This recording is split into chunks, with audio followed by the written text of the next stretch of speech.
Welcome to another episode of Bringing Down the Grindhouse, a podcast where we discuss horror in media. And tonight, join us as we explore the vast fjords of Iceland, and also this creepy little lamb creature.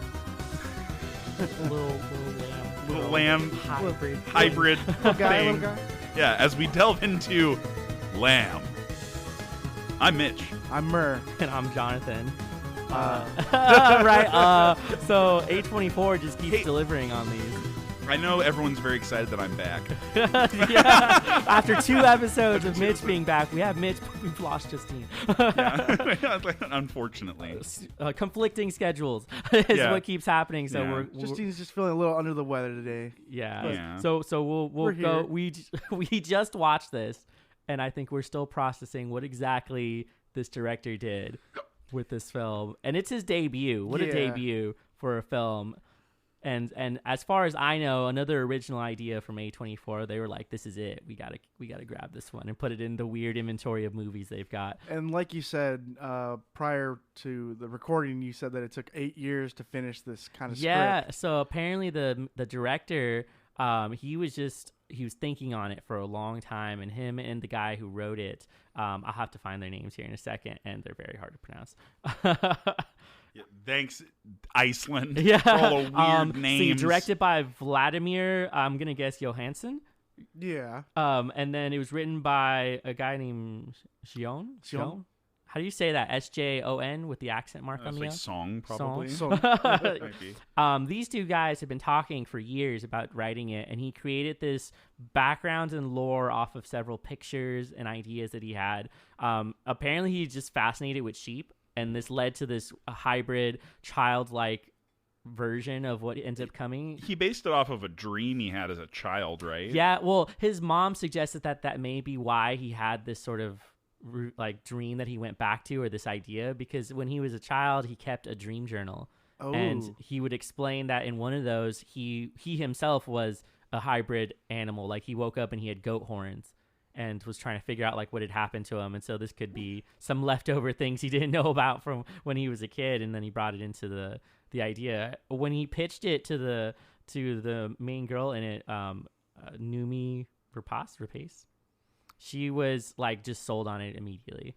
And she even mentioned that this was like the movie she's been waiting for, for a long time. That means a lot from an actor to be like, this is it. Like, this is the movie I've been waiting for. And it's weird. Yeah.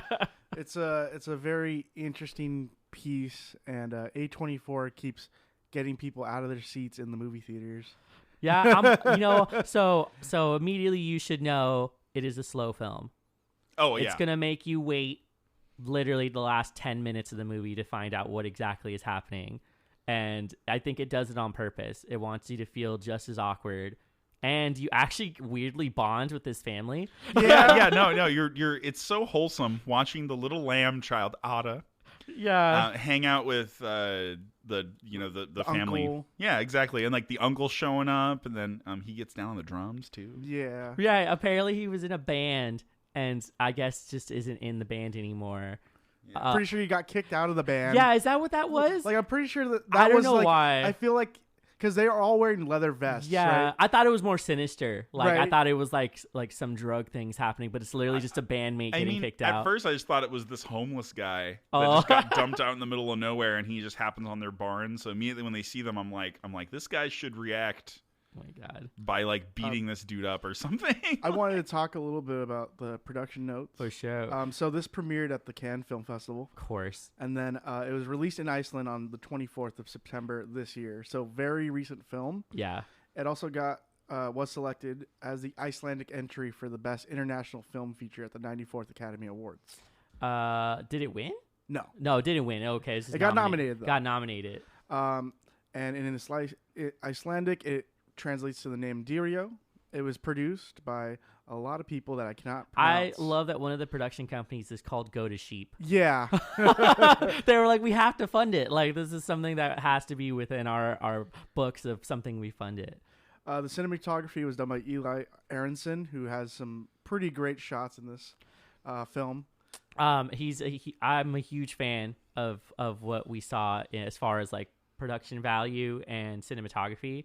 I'm a fan of the long take and stationary cameras, unless you're moving with them while they're walking, in which case they got amazing dolly shots of moving with them, but not too many. A lot of these were stationary, like you're kind of stuck there to view what they're showing you, and then you pick out details as you're watching it. It also benefits from the setting, which is a farmhouse in actual Iceland. Yeah, what a gorgeous place to fucking film. Shit. Real fog, real like huge daylight scenes where it's all daylight all the time. I don't know if we've discovered if those are real lamb births they were doing. I did not see anything about it, but it's possible that they did have real animals on set doing that. I know that the scene where the mom puts a little flower crown on the lamb, that's a real lamb that they just had sitting there.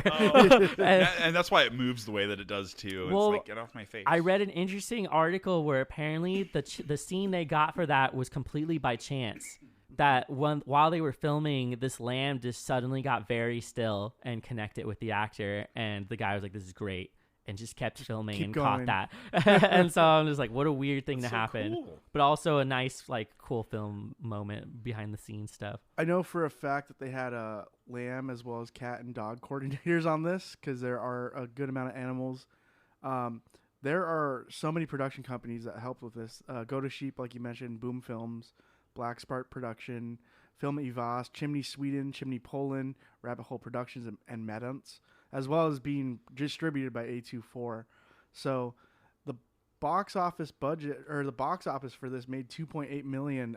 It was one of the highest grossing Icelandic films probably of this year in the country of Iceland. Oh, wait. I did find something. She actually did deliver a real lamb baby for that shot. Yeah, that's what. Yeah, totally.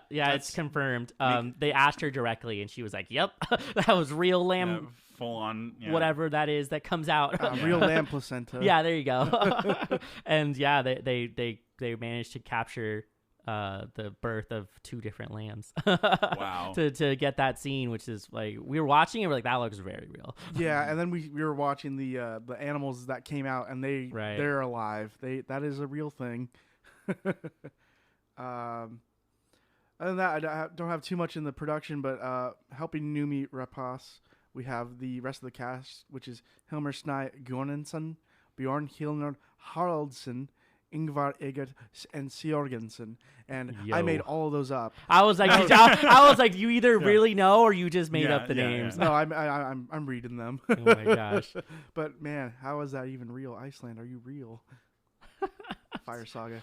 The only thing I could find about the actual like CGI / child version of what you see is that it was both performed by a young actor as well as the visual effects team using like sort of a puppeteer thing. Yeah. So they had a puppet team. They fucking combined the two and created the effect that you see in the film, which is very believable. Yeah. It didn't look like awkward CGI. That's where we're at in film today, where you have this like insanely good CGI and it's just disturbing all the way through. Yeah, whenever you hear a movie's going to have CGI in it, you're kind of like okay, is this going to be good? Or is it going to look really bad? I still can't believe this is a feature debut for this director. It's a very experimental kind of debut. I think that explains why he got so many sources of funding, because he probably had a hard time pitching this to people. And then that's why he ended up having like 20 different people give him money for it. I mean, imagine you're sitting there in a room. Yeah. And it's Paramount, and you're like, all right, so it's a movie about a family with sheep. Just a bunch of execs. They're like, does the sheep kill anyone? And they're like, no. No. Do you fuck the sheep? No, get out. Get out. We only want it to be, if you're going to include sheep, it better be a bestiality movie, or otherwise we're just not buying it. That's like Splice. I'm looking at you. Oh, shit. Because that movie is fucked. Well, the thing is, for me, I have no idea what the Go to Sheep production company is like, but I feel like I need to look it up. I feel like they expertise in lamb and sheep related films, like documentaries or something. That would be so good if it did. But yeah, so this movie basically follows the two main characters. I think it's Maria and Jordan. What's Is Ingvar. Ingvar is the name Ingvar. of the husband. So they live on a lamb farm, and they basically just tend to their sheep, and they basically live the everyday, like, libertarian type of deal, where they have their own materials that they make, and they live off the land, and they are isolated and far away from everyone, and just trying to just make money by tending their farm. It's very cute and wholesome, and they drink a lot of fucking coffee in this movie. They do. And eggs aplenty, because, that's all that lumberjacks and people like that eat. Just coffee and fucking eggs. So I was wondering, you noticed it at the beginning, is that there's one single night at the beginning, and then the rest of it looks like it's just all daylight. And so are they only showing us the day, or is it just a place where you get that perpetual daylight for like a month? And it's possible it could be during that time. Yeah. That time, or they're just taking their shots where they are. Right. It never is nighttime though. It's very interesting. It brings me up to like a story kind of thing, because there are places in the world that they'll get just perpetual daylight or perpetual darkness. Alaska being like one of the most known ones, I think. For like months or days at a time. Yeah, you get a whole month. Right, it's fucking scary. You get it both ways. You get a whole month of daylight and a whole month of night. So you have people like sleeping in broad daylight, just trying to cover up their windows. So this is already disturbing on its own, because you have to sort out going to sleep at a specific hour, even though it's daylight. Right. But then this movie reminds me of Midsommar, where you have a horror film happening in broad daylight. Although this one I would say is more like a thriller. Yeah. So the daylight in Iceland is from mid-May to mid-August, and the sun only sets for around 3 hours per day, and there is effectively light for the whole 24-hour period. In midwinter, there are around 5 hours of effective daylight. Oh, it's the opposite in winter. Okay, so yeah, this definitely was a thing that makes sense. Mm-hmm. But it also brings me to the first conversation that the main characters have with each other, where they're talking about time travel. And basically how they're just like, oh, they theoretically figured out that time travel could be a thing. And so the husband goes, well, if they're going to try to go in the future, like, I kind of enjoy where I am in the present. Right. And so he's kind of like, it's kind of like he's getting locked into this day cycle where the characters have a kid, quote unquote. So this starts to make a little more sense for me after the fact, and we researched a little bit. So this kind of plays out like a story, like a little kid's bedtime story. The reason why is because they do exist in this very secluded area. Nothing really happens outside of it, and then things come in to sort of ruin what's going on. Right. Yeah. Technically, the dad didn't do anything wrong. Oh, the no. whole film. So he's like probably the most innocent person. Maybe being a little mopey. Yeah. It's probably the worst thing that he did. I could argue it's a tragedy for him. Right. Yeah. And so right at the beginning, we get this idea that, like, from that conversation that you mentioned at the table, that she is regretting something, and we later confirm that they've lost children. Yeah. And so this is very important for her. And then you have this overlapping idea of how people deal with parenthood and the loss of your children, and what sort of desperation that brings you to. And in this case, it's sort of like Supernatural, where you have this child that most people probably wouldn't keep, because it's a little disturbing for them to be able to see an animal and treat it like of a human. And so Right. then you have these conflicting ideas of like who's going to treat it which way. But everybody in the movie, at least the three people, they all treat the little baby well, and they end up bonding with her.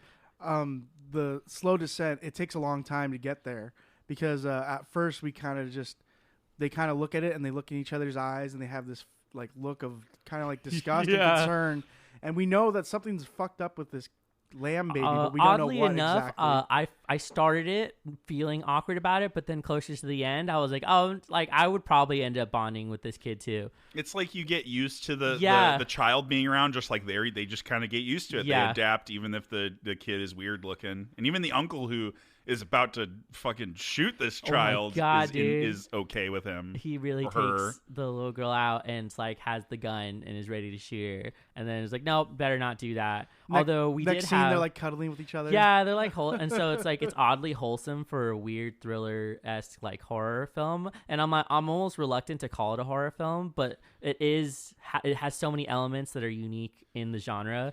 Thriller, I wouldn't consider it that, like, really, because it doesn't have those like high stress moments. True. Really, as often it's very calm. It's a lot almost of the time. so in its own genre that it's sort of created. It could be kind of like it's just a mystery. a blend of it couple probably things. is just a drama mostly, because you end up having all of the feelings that are going on. But we did notice at the beginning that there was so I missed it at the beginning and only saw it after the reading, but you guys noticed that it does start with a creature arriving, Right. like, and you don't know what it is, but the sheep are all disturbed, and so you have an idea of what's happened. But then you have the parents who are trying to figure out what to do with this baby, and so you then have to kind of choose a side while you're watching. Maria already knows immediately. Yeah. She's like, I'm gonna mother it. This Right. is my child now, and I have a child. We've been blessed. You even know? you even go to like certain lengths if you didn't catch the creature at the beginning. Like, did the father figure in this fuck the lamb? Yeah, that's what I was really thinking. fucking We were weird. expecting it, and we kind of get an idea when you see this really big lamb in the beginning, and it even has a marking on its forehead, which is interesting because the mom eventually takes the mother lamb out and shoots her, and because sheep. the lamb won't stop hanging out under the window. So yeah. she's definitely. I almost wonder if because the little lamb was taken away, that she called on the dad to be like, I need you to get the kid back. Right. There's like a force of nature trying to get the kid back. Yeah. But it kind of just seemed like, for me, it was like the mother was like, that's my fucking kid. Give me the kid, you know? Yeah. The mother lamb. When it gets taken out of the picture, it feels like some supernatural force comes over the farm. Yeah. To a point where like this guy is coming back for his kid. Well, it also doesn't help that it's a pretty strong religious metaphor of having the sheep get killed, and then you have that innocent blood on your hands. Right. And then didn't you mention that there's something specific about the tag? Yes. That gets put onto the little sheep? I believe the tag is 3115, which references Jeremiah 31:15, which basically says that we should not weep for our children because they are already gone. Yeah, which is like, fuck. Yeah. They keep adding on stories to it. There's even a little bedtime story that he tells the little girl hybrid. Yeah, sheep. it's like he tells the sheep the story of that's like Swamlang or La Dimma Dim or Dimma Lim Lim or something like that. It's like the Irish Icelandic version of it, and in that version of the story, a little girl who's a princess goes outside of the palace walls and finds a swan that ends up turning into a prince. But apparently, this prince was cursed and turned into an animal, so it's one of those stories, like Princess and the Frog sort of thing. The same reference is also in the book that the mother is reading, The Heart of the Dog. Yeah. Which you won't catch unless you translate the Icelandic that's on the front cover. Yeah, we had to like double check the book name. Basically, it tells the story of a stray dog that basically comes across some people, and some surgeons basically help him become an anthropomorphic kind of being. And they basically use him for political reasons to show the quote-unquote new Soviet in that book. Interesting. It was very Red Scare kind of times kind of thing. Oh, okay. But the anthropomorphic properties and like symbolism is very prevalent in the book. So it's kind of ironic that she's reading it. Yeah, I was wondering. They don't really show it in the film, but like, do they go to like resupply somewhere, like That's for what any I other wanna stuff, know. or is it like, do we just catch them in a moment where they weren't doing that and they just stay there? I don't even know how many days passed. It probably wouldn't. They're probably going to mostly this movie is going to show you people doing their routines, Right. Doing their routines of living on a farm. But when it comes to like going off and get supplies, I mean, it's clear that they are able to leave to go to find out where the bus is. So I imagine it's just not something the director wanted to show us. Yeah, he wanted that isolation. Yeah. I appreciate it because I would have hated having like a 30-minute section where they go to town and she's trying to show off this lamb child. Yo, so maybe my expectations weren't in the right place. I'm not upset about watching the movie, but I was expecting maybe something more violent and grotesque. Yeah. I was expecting this like I wanted more angry sheep.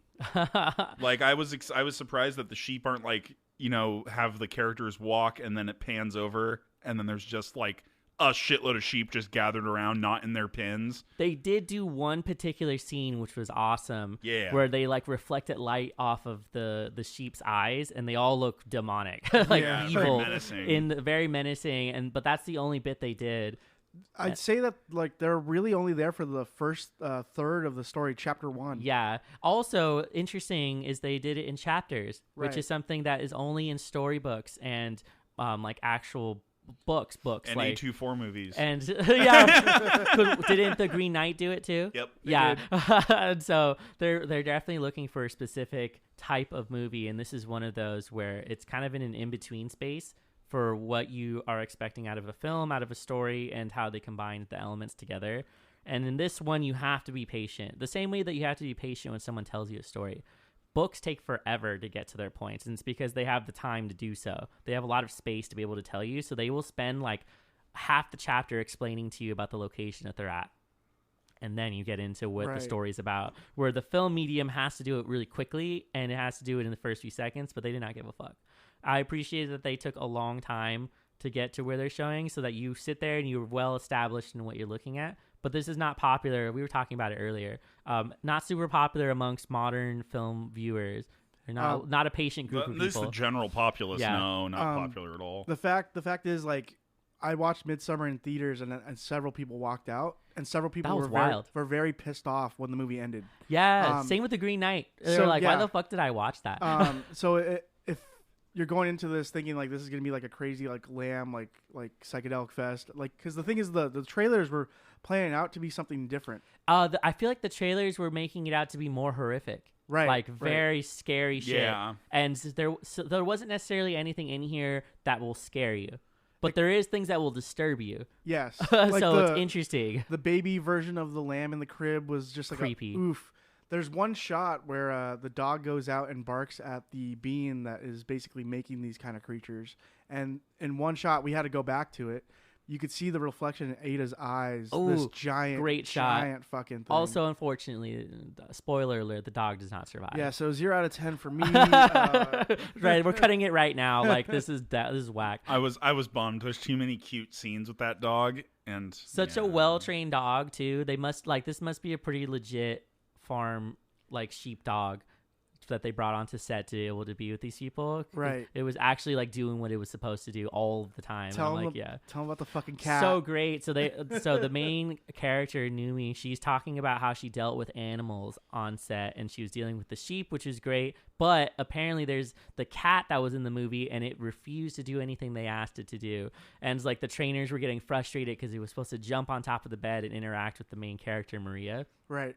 And it would not do it on camera, which is why it's very minimal that you see the cat in the movie. So there was that one point with the candy you were mentioning. Yeah, so there's these little bits and treats that you can throw to like bring a cat to a certain location. It's like catnip. And the woman, Maria, is laying in her bed, and she has to pretend that this candy is not just hitting her on the head as they're throwing it. And she's like, come on, like we need the cat to get on the bed. And then as soon as the director cuts, the cat gets on the bed to eat the treats when they're not filming. And it just keeps doing shit like that. I'm like, this cat was such a troll on set to like fuck with all of them. What's up with A24 films and their animals just being assholes? Right? Like the dude actually getting gored by the fucking ram sheep, or was it a goat in that one in The Witch. Yeah. Black Phillip, Ralph Innocent actually getting injured. Technically speaking, the devil himself. Yeah. In the film, as far as their lore is concerned. Yeah, so. that's the thing. In that movie, I look at the fucking goat. I'm like, that's a fucking demon. Yeah, so strangely wholesome movie.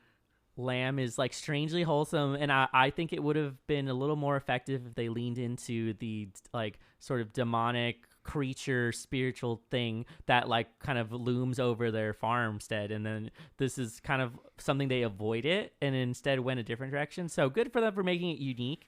It made me believe that whatever the elephant in the room, the giant like goat man, the half hybrid that is making these kind of things, right? It made me think that maybe this is like an old Icelandic or Nordic tale but it's not. It is something that is completely original. There are stories about what most people would call chimeras, which is a mix of people and a certain animal, but there's no specific folklore that's about an Icelandic mountain man sheep thing. So this is kind of an original thing that he created. And so I think he made it purposely vague so that you would know. I think what was interesting was that she doesn't really do anything about it. Like, she doesn't chase after him, and she kind of knows, like, she may have known that it was kind of coming to her, that like after she killed the mom and was like kind of on bought time while she was taking care of this child, and so then has to kind of move on from there. So you have that ending where she just like has to deal with it, just sobs over her dead husband. And like the husband gets killed or fucking shot straight through the neck, which is wild to me because he knows how to use a gun. Yeah. So like, how long has this creature been around just making these sheep babies, and he knows how to use a gun? I said this earlier, but this is like it's kind of a funny premise almost for a monster where you're like, this goat man comes and then he fucks your sheep. And then he'll be bestowed a little satyr baby. This sounds like something Zeus would do. Yeah, or this fucker just shows up. Straight up. Weird god who's like, you know what? I feel like it's like a little demigod that just hangs out on the fjords and is like, hey, it's a pretty hot sheep you got there. It makes you speculate where he takes the kids to. Also, you don't know where the fuck they went. Where is the land of sheepmen? So this totally opens up the idea of the possibility of so much more existing without actually showing you. I'm also glad that like she didn't grab the gun and go towards it or like try to confront it or deal with it, because that would have left for like a really bad sequel. Yeah, I mean, like a revenge kind of tale that we don't need. It's kind of her punishment for killing the mother as well. She loses her husband instead, so it's kind of like so because he could have stuck around maybe and waited and like perched up on a sniping spot and be like, I'll just wait for her, and then that's the tragedy of the tale, the husband for sure. So what I'm thinking is what sort of gets created in the story is a story about how she gets punished for her actions in a different way than you might expect.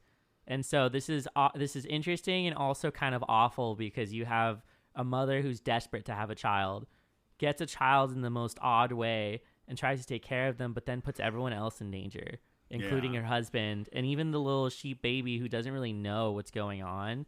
You have to assume that like, while it is developing like a normal child, they don't know that they're different from everybody. So you have elements in here that they don't really go to explore, but it's something that they'll have to deal with at some point, and then it just gets cut off when she gets taken back. Right. You could tell that the sheep daughter Ada definitely cares about the dad. Yeah, she's like holding on to him, asleep with him, and so this is what makes it hard to see the kid get taken away, because this is also another cycle of her losing her child again.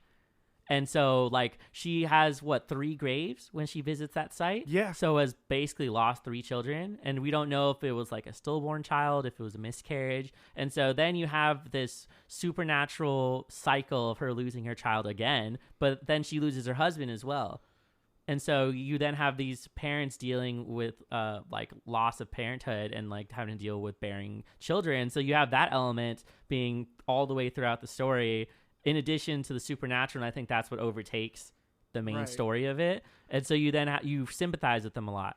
You end up being like, oh, you bond with this kid just as much as they do. And if you don't look for details in movies, you're just going to see a goat man shoot someone. Right, yeah. So a lot of hidden details that we notice. I could understand why the audience score for this is like a 66%. Because, they're probably expecting a more lamb murder, more demonic lambs just going amok. Yeah, more actual more creepy shit, which is what I kind of wanted from it too. Yeah, but I was for a little more I was happy with it though. I couldn't say that I was like, well, that was a giant waste of time. It was pretty solid. This is a hard take for a lot of people, but I know all of us here enjoy longer films, and so it didn't feel like it was too long. I do feel like the ending's a little bit rushed. Even though the film is long, which is kind of an ironic thing to happen. And I do think that maybe the director and the writer were kind of struggling to come to an ending that they liked. And any article that I read said that their ending wasn't really set until like one of their final days of shooting. Shoot. And so they got different versions of the ending. One, which in fact is that she does follow the character and she like disappears into the fog. and so you don't know what happens to I the mean, mom. that could also work, Right. That's the thing. That could work, and it could also not work. Yeah, but he wanted to end it with sort of like her pain and like that she has to deal with it. And so I think what they were almost getting at was he was making a commentary about how people would respond to a parent situation like that. So, like, what do you do when you go to parents and they've lost children? There's nothing you can say to console them. Fathering a child from another parent. Also. Or parenting a child from, you know what I mean? Yeah. Mothering a child from another parent. Well, there's even people who have a negative perspective on, say, stepchildren, on children that are not your own blood. There's people who very much don't want to adopt kids because of that. And so I think they're making a lot of commentary about that fear, too, of just dealing with a family that's not traditional. And in this case, they've added the supernatural element so that it's just a little more wild, and you're not just having a drama about someone adopting another person's kid. Yeah, I mean, someone could just stand in front of a camera and tell you, "Hey, adopting kids." A lot of people got problems with that. Turns into a PSA, right? Yeah, exactly. So when you add these other elements, it becomes a fun little adventure. And that's something I've loved about A24 movies is every time that we get done watching them, there's always a discussion to be had about the movie. Yeah. Every single time. Yeah. Like, there's never... whoever has been eyeballing the movies that they choose is like they're looking for an element of very much the in-between that we mentioned earlier of the storybook telling of things. Very surreal. Like, I think they're very leaning hard into the surrealist films. And that may be something that is becoming a little more popular again. We had it popular like the 70s when you had Dario Argento making all of his shit. So now I think we're starting to get into those elements of surreal horror that are coming back in a different way. What's the other guy? Jodorowsky? Yeah. Fuck yeah. Yeah. That guy's so cool. So you have these kinds of things that are being shown.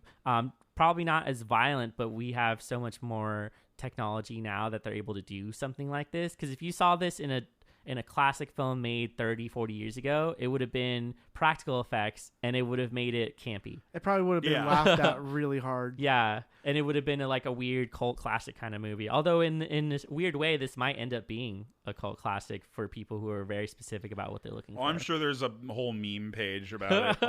All I'm over sure the there are place. people that work with lambs and sheep, and they are fucking ecstatic that they got some representation.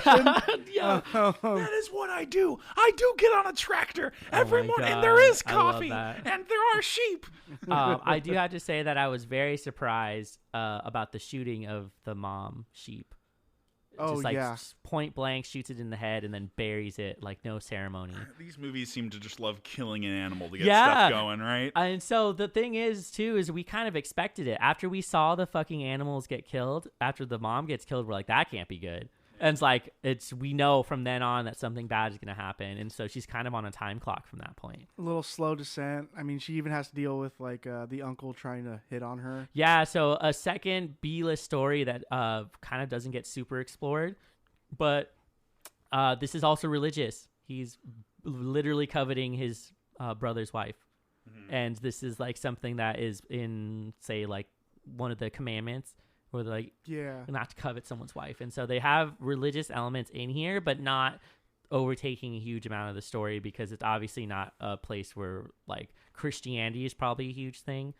She has lamb's blood on her face, which does. is definitely another biblical reference of some sort. It's use the lamb's blood to basically mark the it's walls a protection. Of the innocent. Well, no. So you remember you have you got to go way back to when the plagues happen. In order to save your firstborn child, you have to spread lamb's blood on your doorway. Shit. And so then you have this specific religious reference of her doing that, and then it doesn't work. So, but the thing is it's not her kid to begin with. So then you're wondering, like, who was, like, so they have these elements added in, but they don't fit in as neatly as you want. But it is very much that she's covered in that blood. Or she gets blood on her hands when she delivers a lamb. Yeah. I mean, I think that she was cleaning her face right after shooting the mother lamb. Yeah, which is crazy. Like, so, yeah, but so that's where I'm saying, like, there's, like, that washed in the blood of the lamb sort of reference is what we're getting here. I'm trying to figure out how it fits in, like, as you were saying, it's not exactly the neatest. How do you save your kids if they're already gone? Also, well, yeah. So you get the number tag on one of the lambs previously where it says not to like mourn your kids basically because they're gone. And it sort of seems like that's what she's doing, right? Like she's living her life. But then she has this opportunity that arises, but it comes in a very kind of twisted way where it's like this could even be posed that an evil force put this baby in her care to punish her and make things worse. And so this is sort of like the temptation of wanting to take care of a child even though you shouldn't have. And so then they get into the idea of the possibility of maybe having to pass on being a parent. And so that ends up being a hard choice for people who either have to deal with abortion or giving up their kids altogether. Like maybe it's not cut out for them. Yeah, like maybe they shouldn't have been parents to begin with. Right. Because you kind of see them a lot of times not paying attention to the kid. Oh yeah, and getting drunk and letting the kid run around. Kid runs around, and we don't know where they're going. I fully expected this kid to get injured. How many times did the kid run away? Like 8 times. Yeah, yeah. So it's just like you end up having this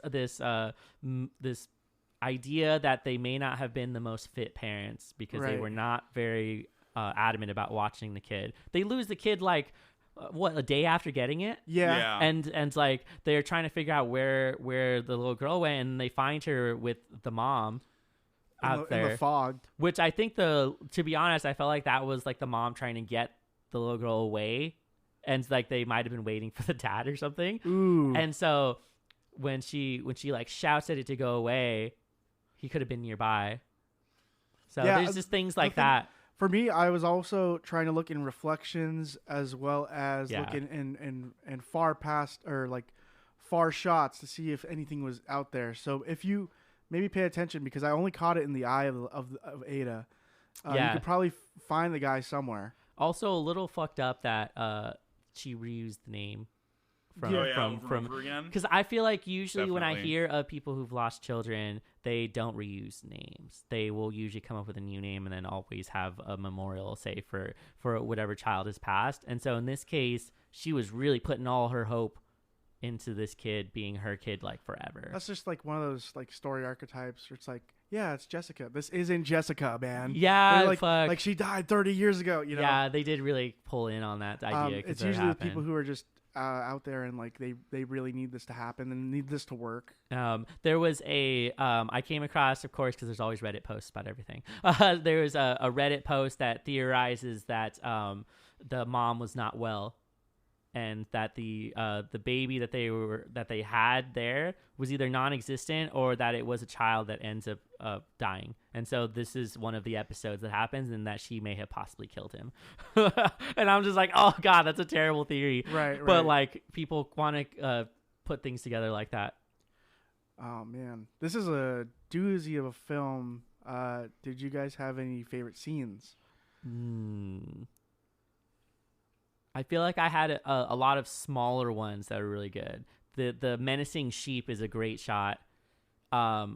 Looking through door frames, they did a lot in the film. And in hallways, yeah. And they like quite literally framed what you're looking at. And so you end up having a nice visual metaphor along with some great cinematography. So those static shots were really what I was looking for.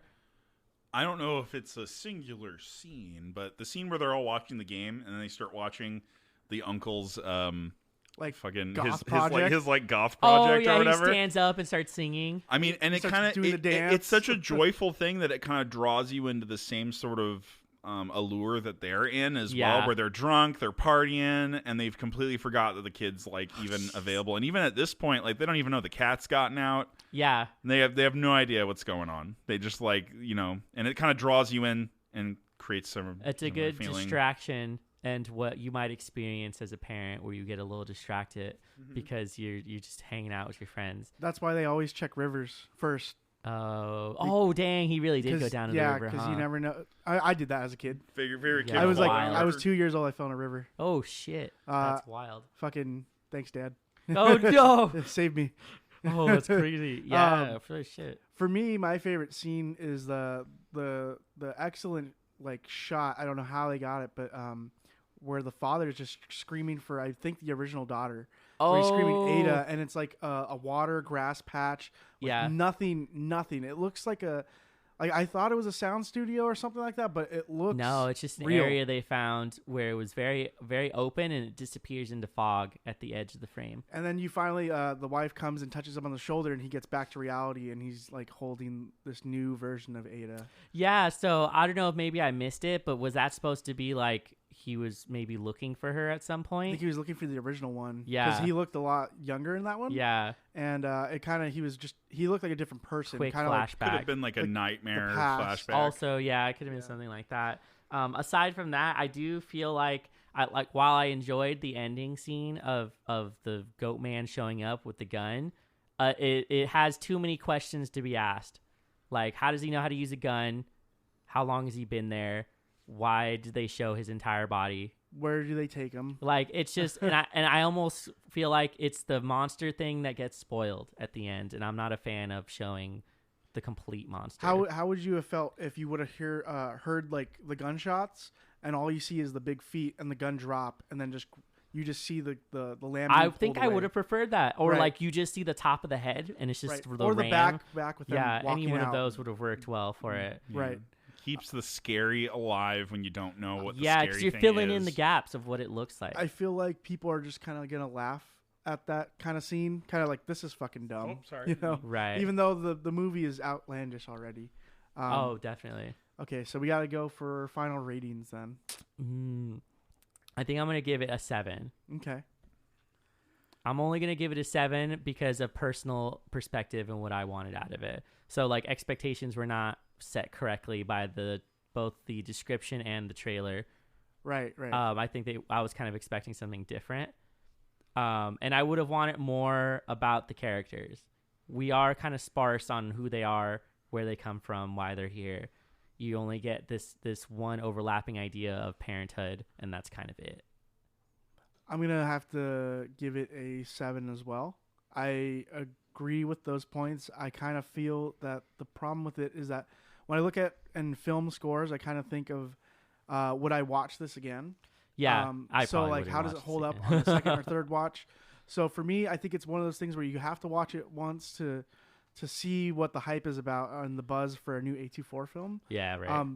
But it leaves a lot of questions, like John says. But it does some really great things. The lighting and the cinematography. Yeah, whoever they got are incredible. for those bits. The cinematography is gorgeous. So great production design, great cinematography. They knew what they were doing The when CGI, the visuals came. I don't know if I'll say it holds up in a couple years, but Right, right now yeah. it feels really strong. The cutting edge of what you're able to create in film. And I don't know. I didn't expect the weird wholesome movie, but I kind of did too because they kind of had like the wouldn't it be nice if we were older in the trailer. Yeah. So I kind of expected it was going to be like a weird half and half of a mix of horror and a mix of happy. So I give it a 7. I think I'll check it out only if I were to watch it with another friend to like weird them out. Yeah, really weird somebody out. We were also making a lot of commentary while we were watching it because we were like, what the fuck is going on? What do you think, Mitch?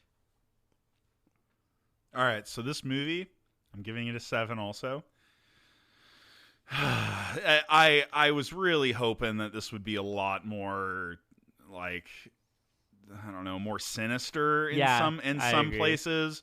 I really wanted more of the, I don't know. I wanted some more creepy stuff to happen, and what I got instead was a fun family movie with like I got like a drama family movie out of it, basically. Yeah, it definitely with became a supernatural drama film out of it. And so I think this would have been great if it turned into like where you got to see the sheep show up a little more, like if it got in the house and like was by the cradle, like, by the bed. I don't know, scenes where they're like gathered around them all weird and stuff. That would have definitely upped my. That unsettles people Yeah. really well. So And I don't know what the reasoning not for doing that was, but I mean, like said, the cinematography is great.